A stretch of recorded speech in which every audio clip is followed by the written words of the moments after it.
Hello, my name is Abigail Keeney, and today I will be demonstrating how to apply manual restraints with the help of the horse Mr. B and my handler Shay. The three types of restraints we'll be going over are verbal, physical, and chemical. The first type of restraint that we'll be going over is verbal. When it comes to verbal restraints, you can use these in many different ways to help get the horse down to a level that you want them at. If they are nervous or scared, it's really good to use a lower, deeper, smoother tone of voice to try to help them calm down. And if they're acting up and you need to get their attention, sometimes a growl helps a lot, and it's just a good way to bring the focus back on you. The next type of restraint we will be going over is physical restraints. These include halter and lead rope, a chain over the nose, a lip chain, a lip twine, a twitch, a shoulder roll, a leg lift, and an ear twitch. To apply the halter, you will find the open side. Some halters unbuckle at the top, but the first step to do is to put their nose through the nose hole and then bring the crown of the halter over their ears, and then with this halter you clip it to the side of his face.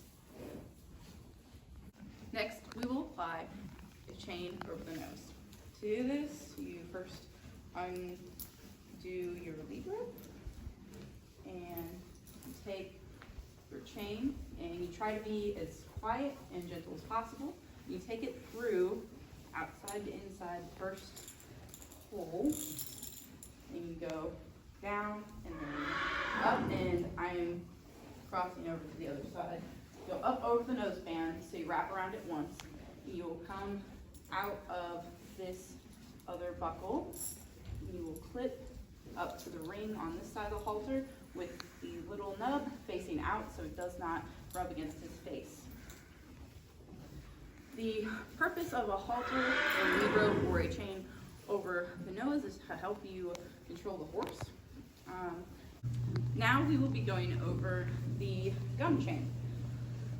The gum chain is used when the horse is being too rambunctious and the halter and lead rope or halter and chain over the nose is no longer sufficient to keep them under control. It is good to utilize whenever farrier work and vet work and clipping is being done, and is very typically simple to apply.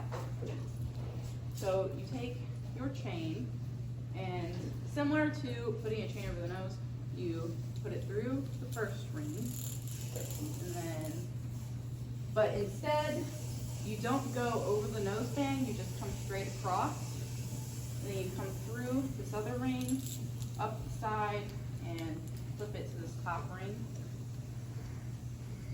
When you apply the chain over the nose, you're going to try to keep the chain as flat as possible.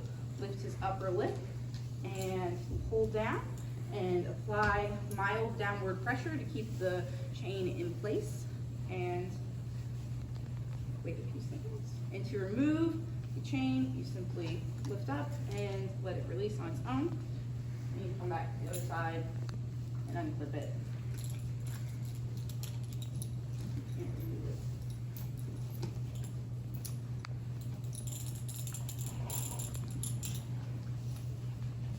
Now we will be going over how to use a lip twine. It is very similar to the gum chain. The lip twine is good to use whenever a gum chain, the lead chain, isn't available, or if you need to go up in severity slightly, because this is thinner, so it does apply more pressure in less area. So I have taken this piece of baling twine and I have tied a loop at the end so that I can come to this side of him, and I'll run the loop through this ring, and then I will pull my string, my twine through the loop so I can tighten it and get it snug. I'll come back to the other side and I'll pull my string through this loop, and then I apply it in a similar manner as the gum chain. I lift up his lip, I gently apply downward pressure to keep it in place, and that is how you apply a chain twine.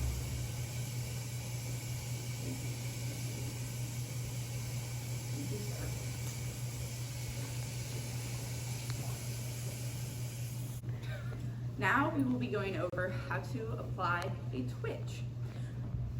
Whenever applying a twitch, some horses are really weird about them because they know what they are and they don't like them. Mr. B is okay to see it beforehand, but with many horses, you'll have to almost hide it behind you and kind of sneak up on them because some horses really hate being twitched and you will only have one shot to do it.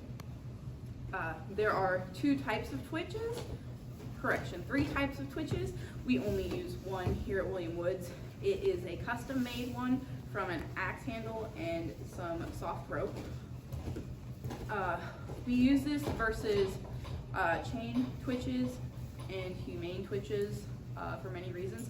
The chain twitches, if you twist them the wrong direction, they will not lay correctly and the horse's lip will easily escape from the twitch, and that is not ideal. And the humane twitch we do not use here because it is a little bit more of a liability because you don't have somebody holding on to it. So it is easier to forget that it is there and lose track of time, which is not good because twitches should only be applied around 10 minutes max, because from 0 to 5 minutes, they're kind of in a shock phase, and so they won't do much of anything. From 5 to 10, there are endorphins that are released, and then after 10, with different horses, there's a different amount of time for each, but at some point after 10 minutes, they will reach what we call the blow phase, and they will begin to feel pain in their lip, and they will become very upset. When applying a twitch, many people like to stick different amounts of fingers in the twitch. Personally, I prefer to just leave my pinky out. Some people like to leave their thumb out. Some people like to keep all their fingers in. Some people just like to leave their thumb out. But I personally find it easiest to just leave my pinky out. So, what I am going to do is grab his lip and grab as much of it as I can, and stick the twitch under my elbow and twist as quickly as I can, twist, twitch, so that it stays in place. And then no matter what, I cannot let go of this twitch, because if I do, it will become a weapon. And nobody wants a big wooden stick attached to a horse's head swinging around the place. The next thing we'll be going over is what's called a shoulder roll. A shoulder roll is a good technique to use if you need a quick distraction for something such as a shot, for example. Where we do the shoulder roll is in the same area that we give IM injections in the neck. We do it below the ligaments that run across the top of their neck and in front of their scapula and above their spine in this triangle area. And what we first, make sure that your nails are clipped so you do not stab your horse with your nails, because that is rude. And then all you do is you simply grab their skin and you roll it toward you, and most of the time the horses will shy away from it a little bit whenever you do it. So yeah, like that. And you don't do it for longer than 2 seconds, because after that point it becomes an issue for them and can become more of a problem than a solution. Our final physical restraint that we'll be going over is a leg lift. Leg lifts are Good to use when you are trying to work on a certain leg and they are not cooperating. Whenever using a leg lift, you only ever lift their front legs because their hind legs are much too strong for you to hold, and you will most likely just get kicked off to the side. Whenever utilizing a leg lift, if you are working on a back leg, you lift the matching front leg. So if somebody was trying to, per se, clip that back leg, I would pick up this front leg. And if it was the opposite back leg, I'd pick up the other front leg. And if somebody was trying to work on this front leg, I would pick up his right front leg. To perform a leg lift, what you do is pick up your foot as you normally would, and then you grab it with both hands, and you keep their toe pointed upward, and you lift it as high as you can without like shoving them over, because some horses do have bad balance and will actually fall over.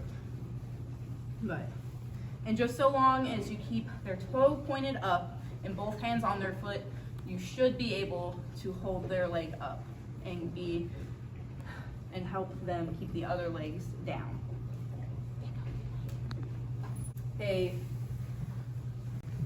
front leg with the intention to work on the diagonal back leg will not work because horses can stand on diagonal pairs, so it will be pointless. The final physical restraint that I will discuss but not perform is an ear twitch, which we do not use here at William Woods because there is a risk of damaging the cartilage in the ear. Now, the ear twitch is different than an ear hold. An ear hold is simply where you are holding an ear. And an ear twitch is where you hold it and then you twist it. Final type of restraint we'll be going over is chemical restraints. The three that we use here are acetopromazine, rompin, otherwise known as xylazine, and dormocidin. Acetopromazine and rompin are given in the amount of 1 to 4 cc's, and dormocidin is given in the amount of 1/4 to 1/2 cc's. These can either be injected IM or IV. Whenever choosing between IV and IM, keep in mind that IV typically takes 8 to 10 minutes to start working, whereas IM can take 10 to 20.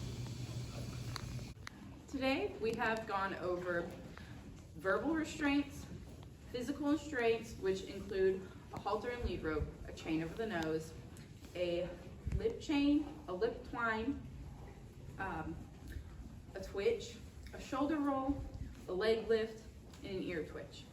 And we have also discussed chemical restraints. Thank you for watching.